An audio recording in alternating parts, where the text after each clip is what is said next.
sois vós, povo de Deus, povo escolhido, povo do Senhor. Nós somos eleitos, como está lá na primeira carta de São Pedro: vós sois povo sacerdotal, raça eleita, sacerdócio santo. Nós somos este povo eleito, nós somos a igreja do Senhor, filhos da igreja, filhos da Santíssima Virgem Maria. Somos filhos dos santos, filhos dos mártires. Ó grande fé católica, bendita fé católica, bendita és tu, ó filho da igreja, batizado, crismado, até mesmo unido em santo matrimônio. Bendito seja Deus pelo teu santo matrimônio, meu filho e minha filha. Bendito seja Deus pelo sagrado sacerdócio católico, que santifica, governa e ensina a igreja, a serviço da igreja. Bendito seja Deus por cada sacerdote católico deste mundo, desta pátria, desta nação, do mundo todo, de todo o orbe católico. Aleluia.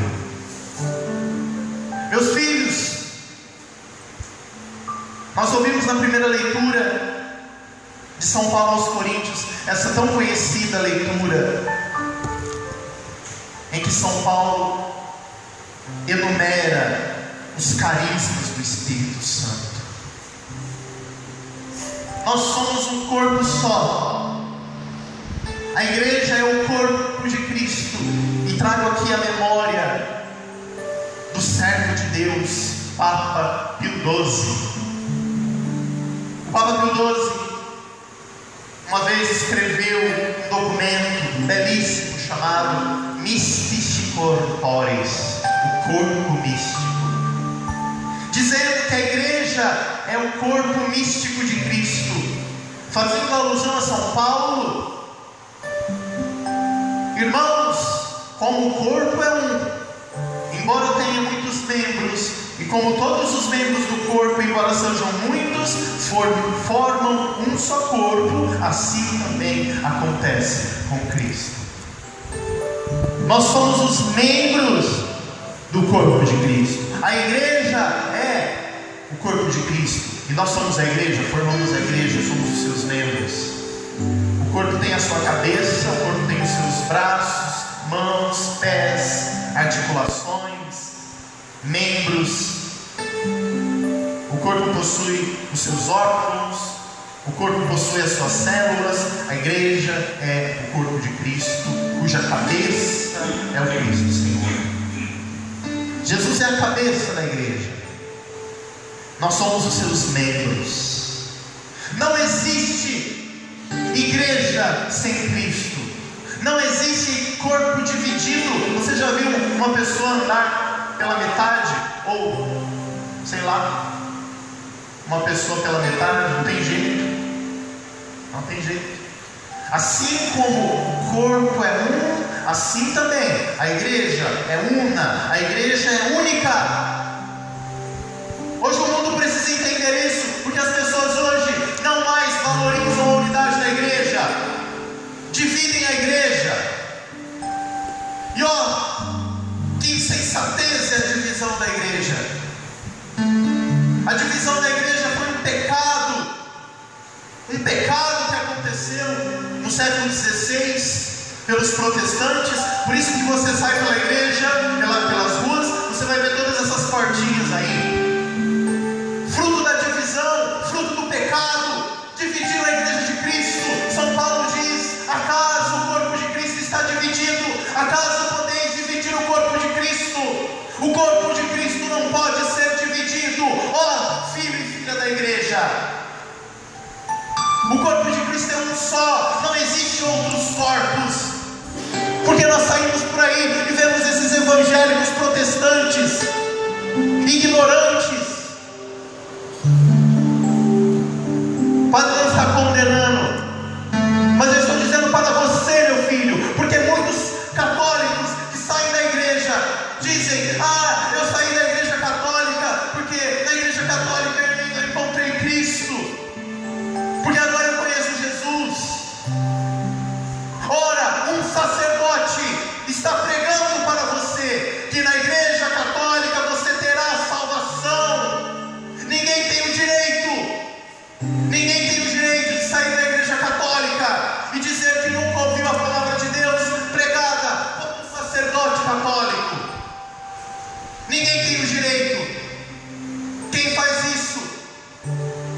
está virando as costas para o Cristo.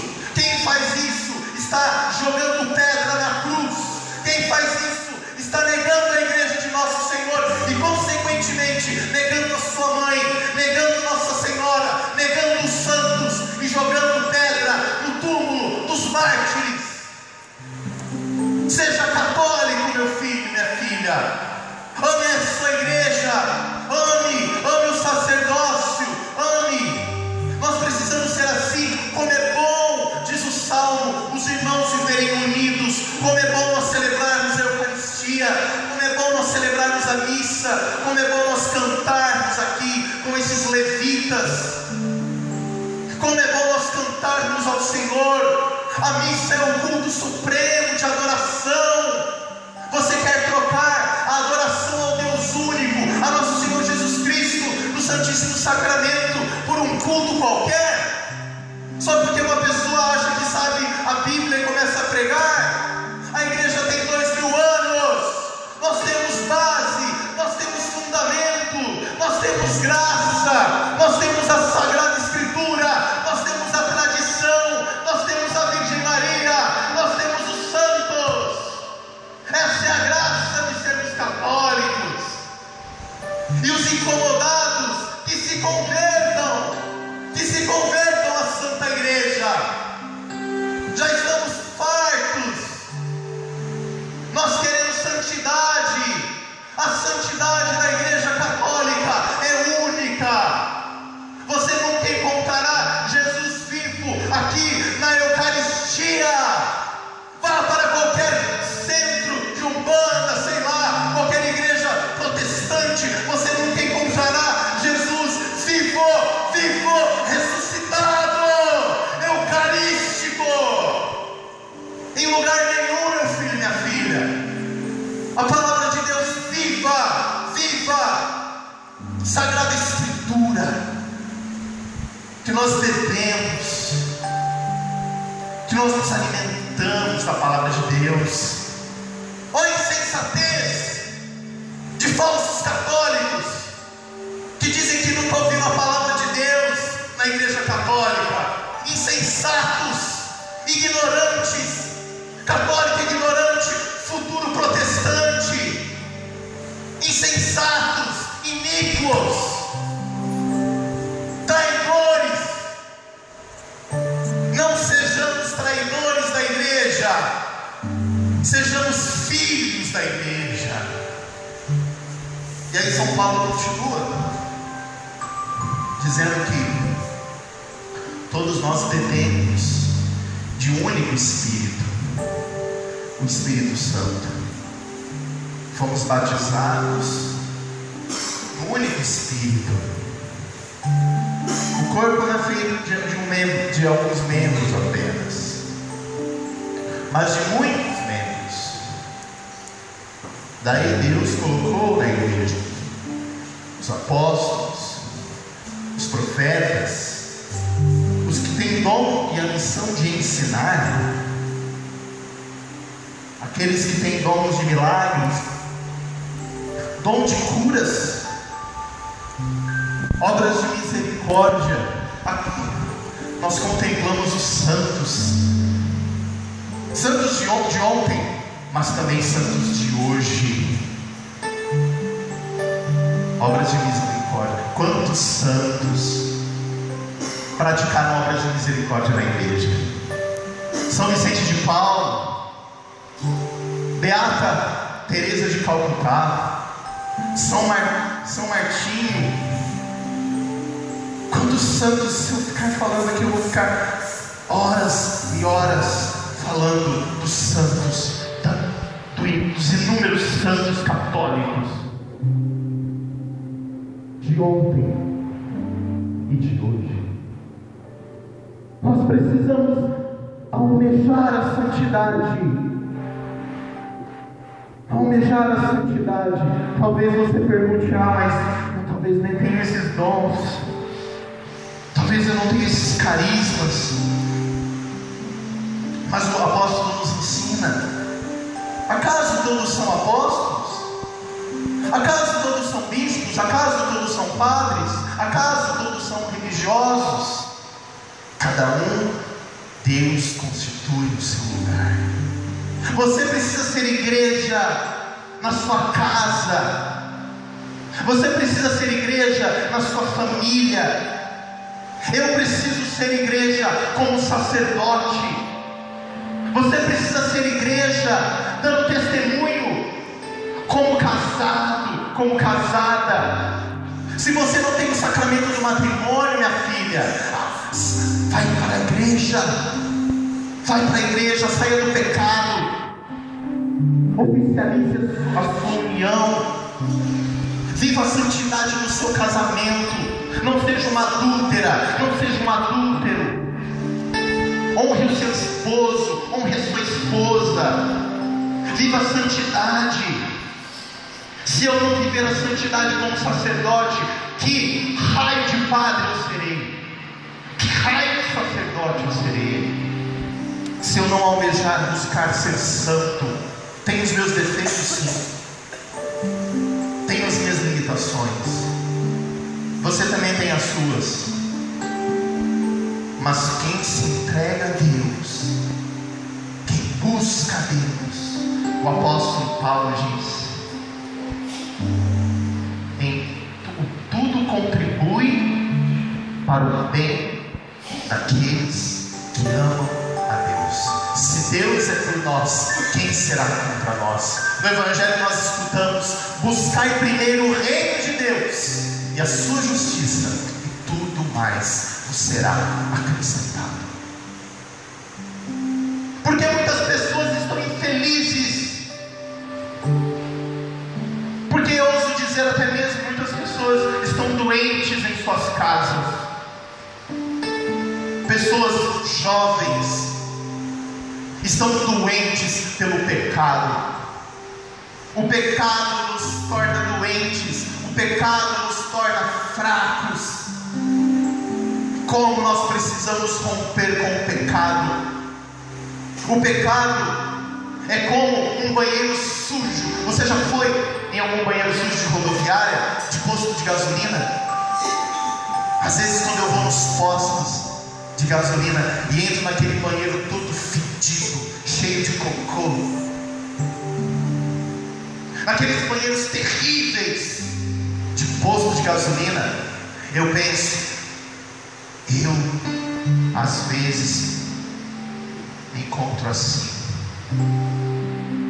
O pecado me faz semelhante a um banheiro de posto de gasolina. O que é que tira toda aquela sujeira? Somente uma limpeza. Somente uma limpeza profunda que vai até o chão, né? Ali tirando aquelas crostras de fezes. Somente uma limpeza profunda com um líquido, que seja um líquido, né? Ácido, sei lá, né? Utilizam ácido, líquido potente mesmo. Somente um líquido potente pode tirar a sujeira do banheiro. Qual é o líquido potente da nossa alma, meus filhos? É o Espírito Santo, é a graça de Cristo. O líquido potente, o que vai purificar, o que purifica-nos do pecado, é o sangue precioso de Cristo. Oh, esse sangue foi derramado. Mas veja, o sangue do Senhor não foi derramado uma vez só. Ele continua sendo derramado. É o sangue de Cristo que nos purifica, meus filhos. Nós somos purificados pelo sangue do Cordeiro. Esse sangue em cada Santa Missa é elevado aqui no altar. Quando nós celebramos a missa, quando o sacerdote consagra, que graça que é consagrar, que graça! Como vocês precisam entender isso, meus filhos. Entendam, filhos da igreja, entendam a graça sacerdotal, entendam que somente o Padre, tão somente Ele e mais ninguém traz Jesus, Sem o Padre nós não temos Jesus. Sem o Padre nós não temos o corpo de Cristo. Sem o Padre nós não temos o sangue de Cristo. Não estou falando para vocês me idolatrarem, mas amem o sacerdote, amem Cristo, amem a igreja, amem o corpo e sangue do Senhor que nos purifica, amem os sacramentos católicos, perfeitos, sem mácula. A igreja sem mácula, é isso que diz o livro do Apocalipse. Quando o Senhor voltar, o Espírito dirá: vem, Senhor Jesus. O Espírito e a noiva. Quem é a noiva? É a igreja. A igreja santa. Vejam, mesmo se um padre, ou até mesmo um bispo, vamos colocar ali, um bispo, se o bispo cometer um pecado mortal, o bispo da igreja cometer um pecado mortal, mesmo assim, ele sendo um bispo da igreja, a igreja continua santa, imaculada, perfeita, gloriosa. Igreja do Senhor, santa, católica, una. Mesmo aquele bispo sem vergonha pecando, ou um padre, mesmo se um padre peca mortalmente, ele nunca ferirá a igreja santa, porque ele sai da igreja. Nós saímos da igreja quando nós pecamos. A igreja é santa. Quando nós pecamos, quando nós caímos no lodo, quando nós caímos na lama, quando nós nos sujamos pelo pecado, mesmo assim, a igreja de Deus não é manchada. É você que precisa ser purificado, é você que precisa ser lavado pela igreja, lavado pelos sacramentos, lavado pelo perdão de Deus, pelo perdão de Cristo. Entenda isso, entendamos isso. Isso é um mistério que nós somos. Corpo de Cristo, membros do corpo de Cristo. Nosso Senhor, no Evangelho que nós acabamos de ouvir, cura, aliás, ressuscita, revive aquele filho da viúva de Naim. Nós não podemos pregar mentiras. Eu não posso dizer aqui simplesmente: você precisa ser ressuscitado. Não é isso. O que nos ressuscita hoje é a palavra do Senhor que nós acolhemos, é o amor que nós rendemos a Ele, é a confiança. É isso que nos ressuscita hoje. Não é uma mágica que Jesus realiza ali. Jesus não realiza mágicas. Ele não é um curandeiro. Jesus é o Senhor dos senhores. Ele é o Mestre. Ele é o Dominus, o Senhor. Ele é o Kyrie. Ele é o Senhor. Por isso ele tem autoridade sobre as doenças. Ele tem até autoridade sobre a morte. Por isso ele revive aquele filho da viúva de Naim, filho único. Ressuscitou, reergueu o morto, porque a sua mãe estava desesperada. Deus tem compaixão do nosso desespero. O desespero é a falta de esperança. Se você entra em desespero, você perde a esperança. Tem pessoas que perdem a esperança e infelizmente perdem contra o Espírito Santo. Mas mesmo assim, Deus... Existe um pecado que não é perdoado nunca: o pecado contra o Espírito Santo. Desesperar da salvação. Quando você se desespera da salvação, você peca contra o Espírito Santo.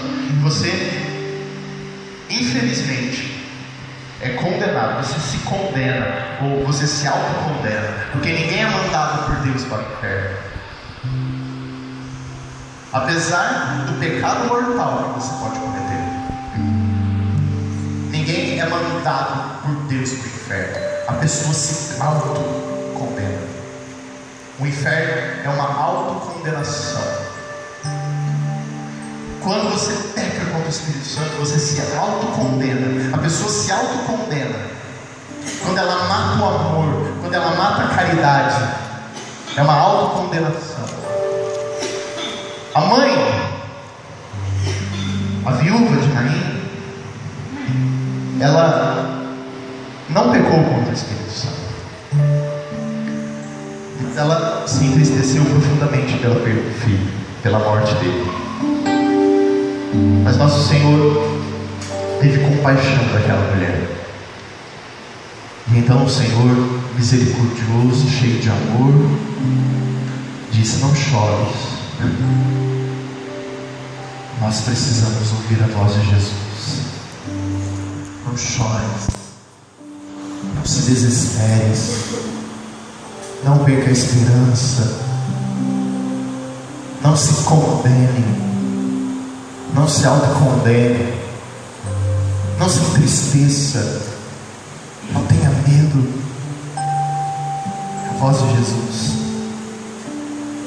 Então ele disse, no mesmo momento, jovem, eu te ordeno, levanta-te. No mesmo momento, o que estava morto sentou-se e começou a falar, proclamar a maravilha que Deus realizou na vida dele. Nós não temos um Deus a nosso serviço, nós somos servidores de Deus. Não existe um Deus que nos serve, mas existe servos que servem a Deus. Então o menino foi ressuscitado, foi revivificado pelo Senhor. Todos ficaram com medo, mas começaram a glorificar a Deus, dizendo que um grande profeta apareceu no meio de nós. Deus veio visitar o seu povo. É assim que o Senhor quer realizar em nós também. Ele quer nos tirar da morte. E a maior morte que pode existir não é a morte física, mas é a morte do pecado. Porque uma pessoa pode estar totalmente sã, curada, mas a sua alma podre pelo pecado, consumida pelo pecado. Uma pessoa pode estar profundamente enferma, com um câncer terrível, com uma doença terrível, mas a sua alma é purificada, porque ela tem amor, porque ela tem perdão, porque ela tem a humildade, porque ela busca a Deus de todo o coração, com um coração sincero. A pior morte é a morte do pecado. Então Deus não nos quer mortos, Deus nos quer vivos, Deus nos quer vivificados pelo seu Espírito Santo. Deixemos que a palavra